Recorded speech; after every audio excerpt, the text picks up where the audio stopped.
తానాలో ఎవరెన్ని చెప్పినా 30 కోట్లు మాయమైన మాట మాత్రం వాస్తవం. కానీ దీనికి సంబంధించి సాధారణ మెంబర్స్ ఏమనుకుంటున్నారనే విషయాన్ని మాత్రం మనం గమనించాలి. ఎందుకంటే కంటి తుడుపు చర్యగా ఎవరెన్ని మాట్లాడినా, ఎవరు డబ్బులు తిన్నవాళ్ళు మళ్ళీ తీసుకొచ్చి కడతాను అన్నా నిజంగా బాధపడుతున్న వాళ్ళు తానా మెంబర్స్. సాధారణ మెంబర్గా ఉన్నా కూడా, సాధారణ మెంబర్ అయినప్పటికీ కూడా తానా గురించి ఆలోచించే వాళ్ళు ఎన్నో లక్షల మందిలో ఉన్నారు. లక్షల మందిలో ఒకరిని మనం పిక్ చేసుకున్నాం. దీంట్లో భాస్కర్ మొలకపల్లి గారు మనకి కాలిఫోర్నియా నుండి దీనికి సంబంధించి మాట్లాడడానికి మనతో లైవ్లో ఉన్నారు. భాస్కర్ గారు నమస్తే. నమస్కారం సుకుమార్ గారు. తానాలో ఈ మధ్య జరుగుతున్న పరిణామాలని మీరు ఎలా చూస్తారు? యాజ్ ఎ మెంబర్గా మీరు ఎలా చూస్తారు? తానా మీరు ఏమనుకుని తానాలోకి వెళ్ళారు? తానాలో ఏం జరుగుతుంది? మొదట మీకు నేను ధన్యవాదాలు తెలపాలండి. ఎందుకంటే జనరల్ గా టీవీ ఛానల్స్ మీకు తెలిసిన విషయం, మీడియా అంతా కూడా ఏదో ఫ్లాష్ న్యూస్ వస్తే ఫ్లాష్ న్యూస్ వేసి ఆ తర్వాత ఫాలో అప్ ఉండదండి. మీకు నిజంగా ధన్యవాదాలు చెప్తాను. ఎందుకంటే మీకు జరిగిన విషయాన్ని కూడా నెక్స్ట్ ఏం జరిగింది అనేది ఒక ఫాలో అప్ చేస్తున్నారు. మీకు ధన్యవాదాలు ఆ విషయంలో. తర్వాత మీరు మంచి టైటిల్ కూడా మంచిగా పెట్టారు. ఏ స్థానాల్లో దొంగలు పడ్డారు. దొంగలు పట్టడం కాదని ఊళ్ళే పంచుకున్నారు. ఊళ్ళు పంచుకునే పరిస్థితి వచ్చింది.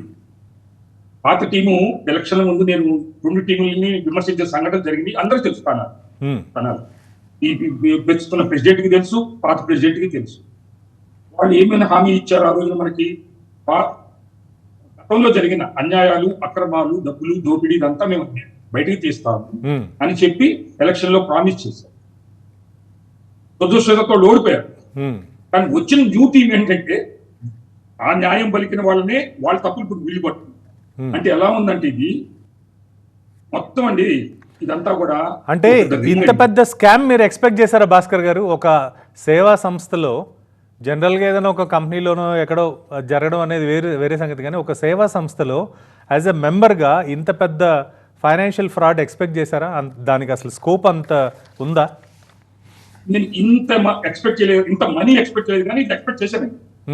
ఈ తింటం అనేది మాకు అలవాటు పెద్ద తెలియదు. కానీ యాక్చువల్గా బయట ఏదో మన తెలుగు జనానికి ఆంధ్రప్రదేశ్ లో ఉన్న, తెలంగాణలో ఉన్న వాళ్ళందరికీ చాలా తెలియదు కదండి. నేను గత 27 ఏళ్ళ నుంచి ఉన్నాను. గత 17 ఏళ్ళ నుంచి సంఘంలో ఉన్నాను లైఫ్ మెంబర్షిప్ తోటి. ఇది మాకు అలవాటు అనమాట ఈ తింటం అనేది. అయితే అది ఒక స్థాయి వరకు ఆ ఖర్చు రూపంలోనూ ఏదో చిన్న ఒక స్థాయి వరకు మనం ఒప్పుకోగలుగుతాం. ఇప్పుడు స్థాయి దాటిపోయింది.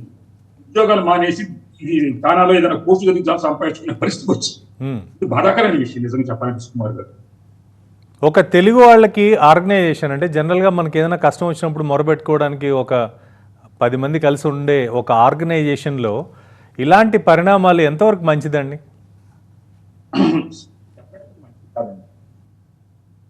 ఇది మారాలి.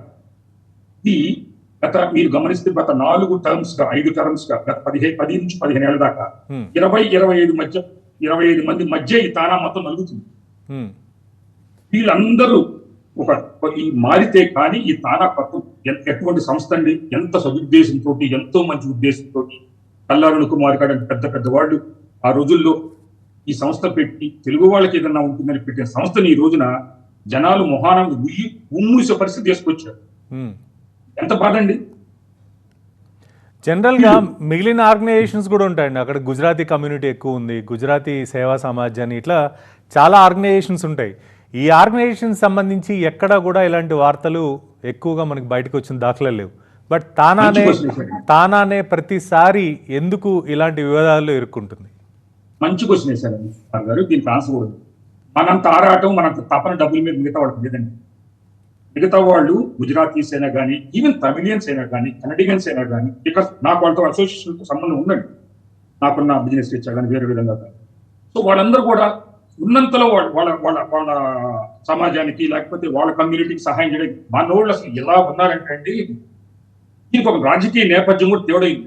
యాక్చువల్ మనం కొన్ని ఇంట్రికసీస్ కూడా మాట్లాడుకోవాలి, కొంత లోతుగా మాట్లాడుకోవాల్సిన అవసరం కూడా ఉంది. ఎందుకు జరుగుతుంది ఇలాగానే? రాజకీయాలు అంటే భారతదేశంలో రాజకీయాల ప్రభావమా? డెఫినెట్ గా. ఇంకా వీళ్ళు అమెరికా రాజకీయాలు వీళ్ళు ఏం చేస్తారండి? భారతదేశ రాజకీయాల్లోనే, అది మన తెలుగు రాజకీయాల్లో వీళ్ళకి ఒక ఆర్థిక లావాదేవీలు డెవలప్మెంట్, మన రాజకీయ నాయకులు వీళ్ళని ప్రోత్సహించడం. నేను ఒక పార్టీని అనట్లేదండి, నేను ఒక పార్టీ చెందిన, అది వేరే విషయం. వీళ్ళందరూ ఎలా చేయాలంటే ఇది ఒక రింగ్ అయిపోవడం, అక్కడ రాజకీయ నాయకులతో సంబంధాలు ఏర్పరచుకోవడం, ఏదో వాళ్ళకుండా దీంట్లో మీరు ఇక్కడ రండి, మేము ఇది చేస్తాం, ఇది రండి. ఈవెన్ నాకు ఎన్ని చూసిన తర్వాత డౌట్ గా ఉంది సుకుమార్ గారు, అసలు వీళ్ళు మనీ లాండరింగ్ కూడా చేస్తారు. ఇదంతా కూడా ఇది సీరియస్ అలిగేషన్ అండి. మనీ లాండరింగ్ అనేది చాలా పెద్ద అలిగేషన్. యాక్చువల్ గా ఒక సేవా సంస్థ నుండి ఎవరు ఎక్స్పెక్ట్ చేయని అలిగేషన్ ఇది. తెలియాలంటే కూలంకుషంగా దీన్ని అంత ఇన్వెస్టిగేషన్ చేయాలంటారు. అది ఎవరు చేశారని నాకు తెలియదు. నాకు తెలియనప్పుడు నేను ఎవరిని ఆరోపణ చేయలేను. బట్ వస్తుందన్న మాట వస్తుందన్నమాట. ఎందుకంటే ఇంత బాహాటంగా ఈ విధంగా ఇంతమంది మెంబర్స్ పెట్టుకున్నారు, ఇన్ని రకాల డివిజన్స్ చేశారు, ఫౌండేషన్ అంటారు, బోర్డ్ ఆఫ్ డైరెక్టర్స్ అంటారు, ఇంకో అంటే ఒక ఇన్ని సంస్థలు చేసి దానికి సార్ మీకు ఇంకోటి చెప్పాలండి, 2 బ్యాంక్ అకౌంట్లు ఉన్నాయండి. నాకు పంపిస్తున్నారు అందరూ పిఎన్సి బ్యాంక్ అని. అవును, పిఎన్సి బ్యాంక్ ఒకటి, మెర్లించ్ ఒకటి. మెర్లించ్ ఏమో ఇన్వెస్ట్మెంట్ అకౌంట్, పిఎన్సి ఏమో కరెంట్ అకౌంట్, అంటే రెగ్యులర్ అఫైర్స్ కోసం అని చెప్పి 2 అకౌంట్లు ఓపెన్ చేశారు. ఇన్వెస్ట్మెంట్ అకౌంట్ లో ఇన్వెస్ట్మెంట్ చేయటం అండి, ఇది profit organisation, non profit organisation? మీరు చెప్పండి. నాన్ ప్రాఫిట్ ఆర్గనైజేషన్ లో జనరల్ గా ఇన్వెస్ట్మెంట్స్ కూడా పెడతారు, బట్ రిస్కీ ఇది కాకుండా గవర్నమెంట్ బాండ్స్ కావచ్చు, ఇట్లా తక్కువ వడ్డీతో క్యాపిటల్ ఫిక్స్డ్ గా ఉన్న వాటిల్లో పెట్టుబడులు పెడతారు జనరల్ గా non profit organizations. Non profit organization చేస్తారంటే ఒక సంస్థకు నిధులు పొద్దున ఇక్కడ పొరబడినా కానీ వీటి కోసమని గవర్నమెంట్ బాండ్స్ లోను వీటన్నిటిలో పెట్టుకుంటారు. దాన్ని అవకాశంగా తీసుకొని చేసినప్పుడు ముందు వాళ్ళు ఒక మాట అండి మీకు, ఎందుకంటే ఇది చాలా మంది ఆంధ్ర ప్రజలకి తెలియకపోవచ్చు, తెలుగు ప్రజలకి. లాస్ట్ ఇయర్ ఎలక్షన్ జరిగేటప్పుడు చెక్కు ఇమేజ్లు ఎవరెవరికి ఇచ్చారు, ఏంటి, ఎవరెవరికి ఇచ్చారు, చెక్కులు ఇమేజ్ అకౌంట్స్ మీద పెట్టి మా అందరికి ఇమేజ్ ఇచ్చారు. అందరికి వచ్చిన మెంబర్స్ నా ఒక్కరికే కాదు, అంత అకౌంట్ యాక్సెస్ ఉన్నోళ్ళు ఇవాళ లేటెస్ట్ గా అందరు ఇంకో $600K తీసుకున్నాడంట, 600,000, $6 లక్షలు. ఇవన్నీ కూడా ఎవరు చూడకుండా ఇది ఒక్కడికే ఇచ్చారంటండి యాక్సెస్. ఈ రోజున బోర్డ్ ఆఫ్ డైరెక్టర్స్ మీటింగ్ జరిగితే నాకు వచ్చిన అనధికార సమాచారం ఆ బోర్డులో కూర్చున్నాడే ఇచ్చాడు. నాకు పేర్లు ఎందుకులేండి, దాంట్లో కొంతమంది పోరాడుతున్నారు, దాంట్లో అందరూ తప్పులను అనకూడదండి, నిజాయితీ పనులు పోరాడుతున్నారు కూర్చుని. వాళ్ళకి వాయిస్ లేకుండా మొత్తం వీళ్ళే ఒక నెంబర్ గేమ్ కదండి న్యాచురల్ గా తెలిసి అందరికీ తెలిసిందే నెంబర్ గేమ్. 7 ఓటేస్తే 2 ఓటైపోయినా వాళ్ళు మాట్లాడిన ఒకటే ఉంది. సో ఇవాళ ఇచ్చిన బోర్డ్ ఆఫ్ డైరెక్టర్స్ మీటింగ్ లో ఏమి ఇచ్చారంటే FBI కేసు ఇద్దామన్నారు. FBIకి ఏం పనే లేదండి, ఈ కేసు తీసుకుని FBI ఇప్పుడు చేయాలని వీళ్ళు అసలు. కానీ అంటే ఆర్గనైజేషన్ పరంగా ఇమ్మీడియట్ గా FBIని అప్రోచ్ అయ్యే అవకాశం కూడా ఉంది అనేది నాకు అనిపించింది. ఎందుకంటే ఇప్పుడు ఫర్ ఎగ్జాంపుల్ మీరు ఏదైతే మనం దీని గురించి డిస్కస్ చేస్తున్నామో $3.6 మిలియన్ అంటే దాదాపు 30 కోట్ల రూపాయలు ఒక ఆర్గనైజేషన్ అకౌంట్ నుండి ఒక బ్యాంక్ అకౌంట్ ఏదైతే ట్రెజరర్గా ఉన్న అతని ఫ్యామిలీ మెంబర్ అకౌంట్కి ట్రాన్స్ఫర్ చేశారో, ఒక కంపెనీకి ట్రాన్స్ఫర్ చేశారో, FBI అయితే కనీసం ఆ కంపెనీకి వెళ్ళిన డబ్బులు ఎక్కడెక్కడికి వెళ్ళాయి, ఎవరెవరు తీసుకున్నారు, ఎలా వెళ్ళాయి అనేది ఐడెంటిఫై చేసి ఇమ్మీడియట్గా ఒక డిజిటల్ ఎవిడెన్స్ని క్రియేట్ చేసే అవకాశం ఉంటుంది. But as a board of డైరెక్టర్స్గా వీళ్ళు ఆ బ్యాంక్ అకౌంట్ని యాక్సెస్ చేసే అవకాశం ఉండదు. సో ఒకవేళ FBIకి వెళ్ళినా న్యాయం జరుగుతుంది అనే కోణంలోనే దీన్ని మనం చూడొచ్చా? నేను ఒక మాట, మంచి మాట అడిగింది. యాక్చువల్గా నేను మీకు board of directors account access లేకపోతే నా దగ్గర మినిట్స్ ఆఫ్ మీటింగ్ ఉందండి. ట్రస్టీ బోర్డ్స్ చేసిన మినిట్స్ ఆఫ్ మీటింగ్ ఓకే నిన్న జరిగిందండి. నిన్న జరిగింది. నా దగ్గర మినిట్స్ లో 5 రెజల్యూషన్స్ కూడా ఉన్నాయి. ఏ ఒక్క రెజల్యూషన్ లో ఇమ్మీడియట్ గా యాక్షన్ తీసుకోవాలి, ఇది ట్రస్ట్ లో జరిగింది, ఫౌండేషన్ ట్రస్ట్ లో జరిగింది ఈ అన్యాయము అని చెప్పి ఇక్కడ రాయలేదండి. వాళ్ళకి అధికారం లేకుండా ఉంది. వాళ్ళందరూ కూడా ఏమి ఇచ్చినా వాళ్ళ అభిప్రాయాలు బోర్డ్ ఆఫ్ డైరెక్టర్స్ పంపించాలి. అంతిమ నిర్ణయం బోర్డ్ ఆఫ్ డైరెక్టర్స్. అంతే కదండి, బోర్డ్ ఈజ్ సుప్రీం కదా. ఇవాళ జరిగిన మీటింగ్ లో ఏం చెప్పారంటే మాకెవ్వరికి యాక్సెస్ లేదు, అసలు ఒక్కరికి యాక్సెస్ ఇచ్చారండి.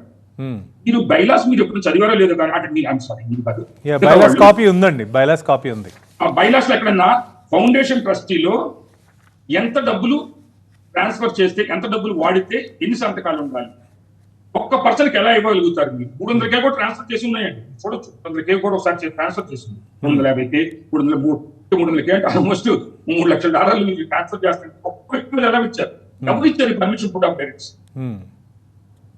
బోర్డ్ ఆఫ్ డైరెక్టర్స్ అధికారం ఇవ్వకుండా, పర్మిషన్ ఇవ్వకుండా ఇతను ఒక్కడే చేయలేడు.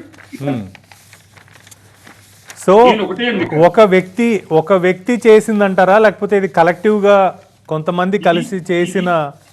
దీని వెనక తలకాయలు ఉన్నాయండి ఉమ్, అని నా అభిప్రాయం. ఓకే.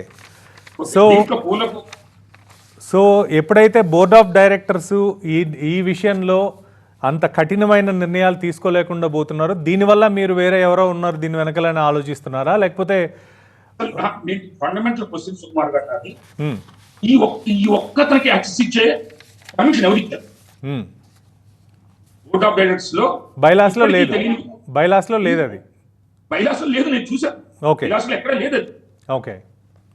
సో అసలు బైలాస్ లో ఒక్కరికి లేకపోయినప్పటికీ కూడా ఒకరికి యాక్సెస్ ఇవ్వడం వల్ల ఇది ఈ ఫ్రాడ్ అనేది జరిగింది అనేది మీ అభిప్రాయం. ఎస్ అండి. ఓకే. ఇప్పుడు దీనికి సంబంధించి రికవరీతో పాటు పనిష్మెంటా, అసలు ఏం తీసుకోవాలండి?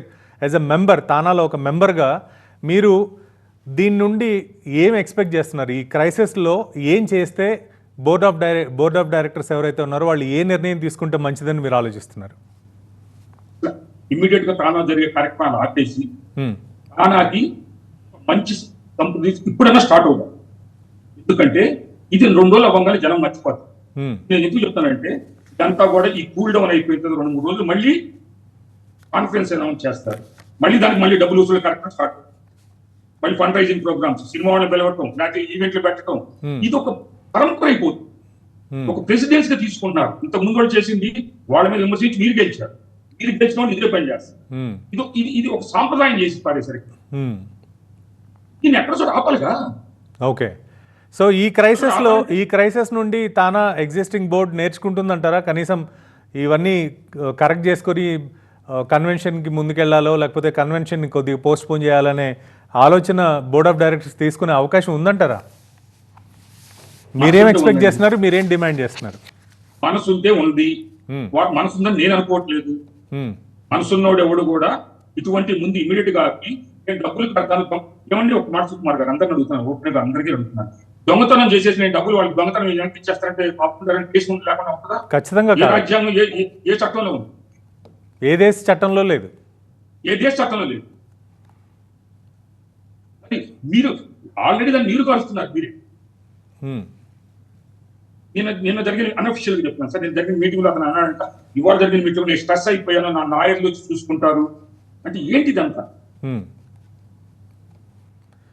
కానీ తానాలో మెంబర్గా మీరు ఎన్ని సంవత్సరాలు ఉన్నా కూడా ట్రాన్స్పరెన్సీ విషయంలో ఎప్పటికప్పుడు నెక్స్ట్ లెవెల్కి వెళ్తున్న దాఖలాలు మీకు ఏమైనా కనిపించాయా?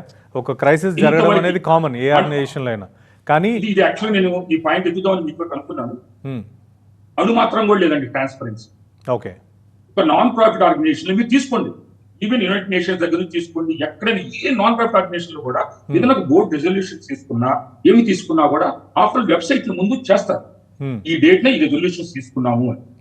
తీసుకోవచ్చు. దాంట్లో మంచి చెడు అమెండ్మెంట్, మెంబర్స్ రైట్ కూడా, అది మెంబర్స్ కి అందరికి తెలియాల్సిన రైట్ కూడా, తెలియాల్సిన అవసరం ఉంది. ఏం జరుగుతుంది? మీరు గూడు పుట్టాన్ని చేస్తున్నారు అందరిగా 20-25 మంది వచ్చి గూడు పుట్టాన్ని చేస్తున్నారు. దీంతో పాపం ఒకళ్ళిద్దరు పోరాడుతున్నారు. నాకు వాళ్ళు కూడా నిజంగా చాలా మెచ్చుకోవాలండి. అందరూ మనం తప్పట్టుకోండి. ఒకళ్ళిద్దరు నిజంగా లోపల ఫైట్ చేస్తారు, వాళ్ళకి వాయిస్ లేకుండా చేస్తారు. ఈ మెజారిటీ ట్రాన్స్పరెన్సీ, మీరు ట్రాన్స్పరెంట్ అడిగారు. మీరు ఒక్కసారి ఎవరన్నా ఈ తానా మెంబర్లు అదర్ ఎవరికి ఇక్కడ అమెరికాలో ఎలా ఉంటుందని సుకుమార్ గారు, ఎవరికి టైం ఉండదు, ఎవరి బతుకుతీరు వాళ్ళది, ఎవరి జీవన విధానం వాళ్ళది, వాళ్ళ జాబులు, వాళ్ళ పిల్లలు, ఇది అడ్వాంటేజ్ తీసుకున్నారు. 2 రోజులు ఉంటారు బాస్, కాముకుంటే అయిపోద్ది బాస్, అన్ని మనం పని చేసుకుందాం. ఓకే. కానీ ముఖ్యంగా అంటే తానాలో ఇప్పటి వరకు వచ్చిన క్రైసిస్లో ఎన్నో అంటే ఇలాంటి వివాదాలు కావచ్చు, విమర్శలు కావచ్చు, చాలా వరకు వచ్చాయి. కానీ మీరు అన్నట్టుగా దానికి కాంక్రీట్ డెసిషన్ స్ట్రాంగ్గా తీసుకున్న డెసిషన్స్ మాత్రం ఏవి లేవని చెప్పాలి. కాకపోతే ఒకసారి క్రైసిస్లో ఏదైనా నేర్చుకుంటే మళ్ళీ దాన్ని కవర్ చేసుకోవడం ఎలాగో, లేకపోతే నెక్స్ట్ కన్వెన్షన్కి వెళ్ళే ముందు వాటిని లేకుండా చేసుకోవడం ఎలా అనే ఆలోచనలోనే ఇప్పటివరకు తానా ముందుకెళ్ళింది. కానీ యాజ్ అ మెంబర్గా మీరు తానా నుండి ఏం ఎక్స్పెక్ట్ చేస్తున్నారు? తానా ఎలా ఉంటే మీకు నచ్చుతుంది? మెంబర్స్కి ముఖ్యంగా తానా నుండి ఏం ట్రాన్స్పరెన్సీ ఎక్స్పెక్ట్ చేస్తున్నారు? మీరు తీసుకునే ప్రతి నిర్ణయం, వెబ్సైట్ ఉంది ఇప్పుడు అంతా, ఈ రోజున అందరికీ మీరు చెప్పక్కలేదు, తోడికి పిలిచి ఈమెయిల్ ద్వారా పంపిస్తారు. ఏ ఒక్కటి నిజం కాదు. మీ వెబ్సైట్ లో ఏమేమి నిర్ణయాలు తీసుకున్నారు, మీకు బోర్డు ఈ రోజు బోర్డు అసలు కనీసం ఒక రెజల్యూషన్ తీసుకున్నప్పుడు ఎవరు ఎస్ అన్నారు ఎవరు నో అన్నారు కూడా తెలియదు. ఓకే. అటువంటి ట్రాన్స్పరెన్సీ ఉంది. తర్వాత అసలు ఆడిట్ చేసిన అకౌంట్స్ ఎందుకు పెట్టే వెబ్సైట్ ఫైనాన్షియల్ రిజల్ట్స్ ఇప్పుడు మీరు ఒక ఆడిట్ చేశారు, మనకు ఒక రెవెన్యూ వచ్చింది, వీళ్ళు ఖర్చు పెట్టారు, దీన్ని ఖర్చు పెట్టారు. మీరు ఆఫ్టర్ ఆల్ ఒక సిపిఐకి ఇచ్చే ముందు, చార్టెడ్ అకౌంట్ ఇచ్చే ముందు, ఐఆర్ఎస్ ట్యాక్స్ ఫైలింగ్ చేసినప్పుడు ఆ రిజల్ట్స్ ఎందుకు పెట్టరు మీరు? అసలు పెడితే ఎన్ని ఎందుకు వస్తాయి? సో వెబ్సైట్లో ఆ డీటెయిల్స్ ఏవి పెట్టకపోవడం కూడా అనుమానాలకు తావిస్తుంది అంటారు. ట్రాన్స్పరెన్సీ అంటే అదే కదా సుకుమార్ గారు. ఉంటుంది ఒక నాన్ ప్రాఫిట్ ఆర్గనైజేషన్ చెప్పండి, ఏం చేస్తారు వీళ్ళు ప్రజలకి, ఈ మెంబర్స్ కి, తెలుగు వాళ్ళగా వీళ్ళు తెలుగుని ముద్రిద్దాం అనుకుంటున్న వీళ్ళందరూ తెలుగు వాళ్ళకి ఏం చేస్తున్నారు, ఖర్చు పెడుతున్నారు, ఏ పార్టీలకు మీరు చందాలు ఇస్తున్నారు, ఎందుకు ఇస్తున్నారు? దీంట్లో కూడా ఇలాగ వీళ్ళు ఒక రకమైన రింగ్ ఏర్పడ్డారండి. ఈ రింగ్ అనేది కొంతమంది పాపం నాయకులు ప్రయత్నిస్తున్నారు కానీ వాళ్ళు నిజంగా సంపడుతున్నారు అందరూ మనం అనకూడదు. కాకపోతే ఏంటంటే ఎవరు పట్టించుకోవట్లేదు. 14 రోజులు. భాస్కర్ గారు, మీ ఆవేదన అర్థమైంది. ఫైనల్గా అసలు ఈ విషయంలో, ఈ కేసు విషయంలో తానా బోర్డు తీసుకోవాల్సిన నిర్ణయాల్లో మీ సజెషన్స్ ఏంటి? తప్పు చేసిన వాడికి శిక్ష పడాలి. డబ్బులు వెనక్కి రావటం అనే ఒక బూచి చూపు, ఏదో అది వస్తే చాలు, అమ్మో వాడు ఏదైనా చేసుకుంటాడేమో, మన డబ్బులు రాలేను కాదు. ఇది చేస్తే అన్ని డబ్బులు బయటకు వస్తాయి. అంత డబ్బులు తీసుకున్నవాడు ఎక్కడెక్కడ పెట్టాడో వాళ్ళందరికీ తెలుసు. ఇప్పుడు జనరల్గా ఇంకొక విషయం భాస్కర్ గారు, మీరు అంటే అది గుర్తొచ్చింది. జనరల్గా ఇలాంటి ఆర్గనైజేషన్స్లో ఆ పొజిషన్కి రావాలి అంటే చాలా వరకు కష్టపడి నలుగురితో కలిసిమెలిసి సేవా తత్పరత ఉండి ఇలాంటి వాళ్ళు మాత్రమే ఆ పొజిషన్కి రాగలరు. కానీ అక్కడికి వచ్చిన తర్వాత ఇతను మారాడా, లేకపోతే శ్రీకాంత్ పోలవరపు అని ఆయన ఇంతకు ముందు నుండి అదేలాగున్నాడా? గతంలో ఇతని మీద ఏమైనా వివాదాలు ఉన్నాయా? అసలు ఏంటండి, అంటే ఇంత ఛాన్స్ తీసుకుని ఒక ఆర్గనైజేషన్ని డెంట్ చేసే స్టేజ్కి తను వచ్చాడు అంటే అసలు ఏంటి, అసలు తన బ్యాక్గ్రౌండ్ ఏంటి? అంటే ఇప్పుడు ఒకటండి, మీరు అడిగిన దాంట్లోనే చాలా ప్రశ్నలు ఉన్నాయి. దాంట్లో నేను సమాధానం మాట్లాడలేక కొంచెం టైం తీసుకుంటాను. అసలు తానాకి సేవ చేసేవాడు అవసరం లేదండి, వాళ్ళు వాళ్ళు కావాలి. ఒక ఎస్టాబ్లిష్ నాయకులు ఉంటారు, ఒక 7-8 మందో 10 మందో ఉంటారు. వాళ్ళ చుట్టూ చేరి వాళ్ళకి ఎంట తిరిగితే వాళ్ళు అయిపోతారు. ఏం అవసరం లేదు తానా లేదు. ఆ సేవా తత్పరత, మన తెలుగులో ఉన్న తాత్పర్యాలు, అర్థాలు అన్ని మాట్లాడుకునే అంతా పోయినాయి ఆ రోజు. ఇప్పుడు ఏమి లేదు. చెప్పే కదా మీకు, ఆల్రెడీ ఎస్టాబ్లిష్ పీపుల్ ఉంటారు, వాళ్ళు ఎమ్మడిబడి తిరిగితే వాడికి వచ్చేస్తారు. ఫస్ట్ స్టార్టింగ్ ఈ బైలాస్ అనేది ఎన్నిసార్లు మార్చారో, ఏ టీం వచ్చినప్పుడు ఆ టీం అనుగుణంగా మార్చేసుకున్నారు బైలాస్. ఆ బైలాస్ అర్థం కాక అసలు ఎవరన్నా ఒక మాట అండి, ఏదన్నా ఒక పోస్ట్ అప్లై చేయాలంటే వాడి దగ్గర సేవా తత్పరతము లేదు, నేను సేవ చేయుతాను, నేను ఈ పోస్ట్ ద్వారా చేయగలుగుతాను చెప్పి ముందుకు వస్తారు. తానాలో ఒక పోస్ట్ నుంచి ఒక పోస్ట్కి వెళ్ళాలంటే 1,00,000 కండిషన్. ఇదంతా వాళ్ళకి అనుకూలంగా చేసుకున్నది అంతా ఈ బైలాస్. ఓకే. దీన్ని మార్చాలంటే ఆ పెద్దోళ్ళందరూ పాపం వాళ్ళంతా వెళ్ళిపోయారు, వాళ్ళంతా కూడా పట్టించుకోవట్లేదు. ఇప్పుడు నిజాయితీ చేసేవాళ్ళు కూర్చోబెట్టి ఒక నాన్ ప్రాఫిట్ ఆర్గనైజేషన్ ఎలా ఉండాలి, సింపుల్ రూల్స్ రాసుకుని, అర్థమయ్యే సరళ రీతిలో రాసుకుని 10 మంది అర్థం చేసుకునే విధంగా సింపుల్ చిన్న మార్చుకుంటే సరిపోదు సార్. దీనికి పెద్ద రాకెట్ సైన్స్ అక్కడ ఇలాంటి మస్క్ లాగా స్పేస్ ఎక్స్ కనుక్కోకండి. సింపుల్ గా సరళ రీతిలో మనం ఆర్గనైజేషన్ చేసుకున్నాం. ఈ ఖర్చులకి వీళ్ళు సూపర్విజన్ వీళ్ళ మీద వేలుకుంటుంది. అంత సింపుల్ చేసుకుంటే పెద్ద విషయం కదా, ఎన్నో ఉన్నాయి ప్రపంచంలో, ఎన్నో నాన్ ఆర్గనైజేషన్ మన ప్రాణాయామం పెద్ద ఇదండి. ఓకే భాస్కర్ గారు, లాస్ట్గా చివరిగా ఒక విషయం, యాజ్ అ మెంబర్గా మీకు కూడా రెస్పాన్సిబిలిటీ ఉంటుంది. మీరు కూడా దీనికి సంబంధించి ఎఫ్బీఐకో ఎవరికో ఒకరికి మీరు కేసు ఫైల్ చేసి కానీ, లేకపోతే ప్రైవేట్ కేసు వేయడంలో కానీ, ఐఆర్ఎస్కి ఇన్ఫామ్ చేయడం కానీ, ఇవన్నీ చేసే వెసులుబాటు కూడా ఉంటుంది. ఈ దిశగా ఎవరైనా మెంబర్సు ఈ విషయంలో సీరియస్గా తీసుకొని ముందుకు వెళ్ళి చర్యల కోసం అడిగే పరిస్థితి ఉందంటారా? నాకు ఇప్పుడే మీతో మాట్లాడేప్పుడు మెసేజ్లు వస్తున్నాయండి. పాపం ఆ 4 రోజులు ఆవేశంగా ఉంటారండి. తర్వాత వాళ్ళు దీన్ని లాగలేరు ఎక్కుతారు, ఎందుకంటే వాళ్ళకి ఇది ప్రధాన సమస్య కాదు. కానీ అదే అడ్వాంటేజ్ అవుతుంది ఇక్కడ ఉన్నోళ్ళకి. ఓకే. ఈ సంస్థలో ప్రైవేట్ కేసెస్ ఎవరు పెట్టుకోవాలండి? లాయర్ ఛార్జీలు మనం పెట్టుకోవాలి, గంటకు లెక్కన ఛార్జ్ చేస్తారు. ఈ వర్గాలు గెలిచిన వర్గం కానీ ఓడిన వర్గం కానీ ఏ లాయర్ కట్టినా చాలా డబ్బులు కడుతున్నారు. మళ్ళీ వాళ్ళు ఎంతకాలమైనా పోరాడతారు. ఓకే, నేను ఒక్కటేనండి, ఇక్కడ మన ఆంధ్రప్రదేశ్ లో కానీ తెలంగాణలో కానీ మీరు ఎవరన్నా ఇక్కడ తానా పేరు చెప్పుకున్న అక్కడ ఏదన్నా మీరు డబ్బులు వసూలు కరెక్ట్, లేకపోతే మీకు ఏదైనా డొనేషన్ ఇస్తామని చెప్పినా కూడా ఒక్కసారి ఆలోచించండి, వీళ్ళకి ఎలా వస్తున్నాయి అసలు ఈ డబ్బులు. ఈ రోజు ఇన్ని అక్రమాలు ఇక్కడ జరుగుతున్నాయంటే మీరు కూడా, ఎందుకంటే మీ మీద కూడా పోతుంది ఆ బాధ్యత, మిమ్మల్ని కూడా అనుమానిస్తారు జనం. ఆ పరిస్థితి తెచ్చుకోవద్దు నా రాజకీయ నాయకులు, ఎందుకంటే వాళ్ళకుండే ఇబ్బందులు వాళ్ళకుంటే ఎన్ని ఉంటే నేను కాదంటలేదు. ఓకే, కానీ అమెరికా పేరు చెప్పు, ఇంకో పేరు చెప్పు, ఇటువంటి మీరు ఖండించండి, ప్రోత్సహించండి please. Okay, thank you Bhaskar గారు, థ్యాంక్స్ ఫర్ యువర్ టైం.